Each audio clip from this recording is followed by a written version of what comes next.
Hello, welcome to Coping with COVID, a series of webinars to help us through this time. This one is about focus befriending fear.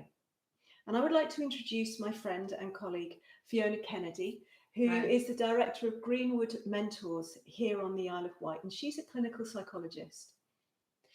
And I would love to introduce Emma Spencer-Goodyear, who's an inspirational yoga teacher on the Isle of Wight. I'd also like to mention our book here, which is called Get Your Life Back, which has more information about things which will help you cope in this time. So focus befriends fear.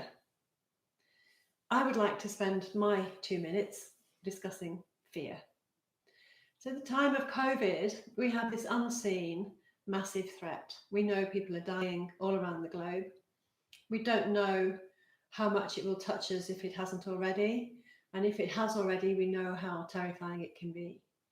Also, we're threatened in terms of our incomes, as well as our physical safety. And we're feeling very deprived of friendship. So when we are afraid, the sympathetic nervous system kicks in. It takes the blood away from our digestive system. It pumps the blood to our muscles, gets them ready for fight or flight, makes us dizzy because a lot of oxygen is going to our brain, speeds the heart rate, the breath gets fast.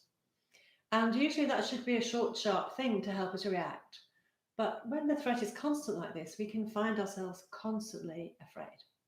So how do we get through this? We can't remove the threat right now. So one thing we can do is to focus. If we were an acrobat walking a tightrope, the tightrope would still be scary. We would still be possibly about to fall. But we focus and we put one foot in front of another and we move forward. So in the face of the fear, focus is a really great help. So I'm going to pass you over to Emma now, who's going to show you how to embody focus. Yeah, yoga is a fantastic way of focusing first on the physical and then on your emotional response to that physical work. So we're going to come to standing, ideally in bare feet so that you can feel the ground. We're going to work with Tadasana, which is the mountain posture. And you'll set your feet about hip distance apart. Stand up nice and tall, spread your toes, and take your focus and your awareness down to the soles of your feet and notice your connection to the ground. Now shift your weight forward towards the balls of your feet. And now shift your weight back into your heels. And find the place in the middle, the plumb line between the heels and the balls of the feet. And settling there, lightly lift up through the muscles of your legs to support your bones. A kind tone to the muscles. Focus on aligning the crown of your head, the center of your chest, your pelvic floor and your ankles, one on top of the other. Take a nice deep breath in and roll your shoulders up towards your ears. And exhale, take your shoulders down your back body and turn your palms to face forward. Gaze at something in front of you. Focus your visual field. And then just steady your breath. A nice deep inhalation and exhalation.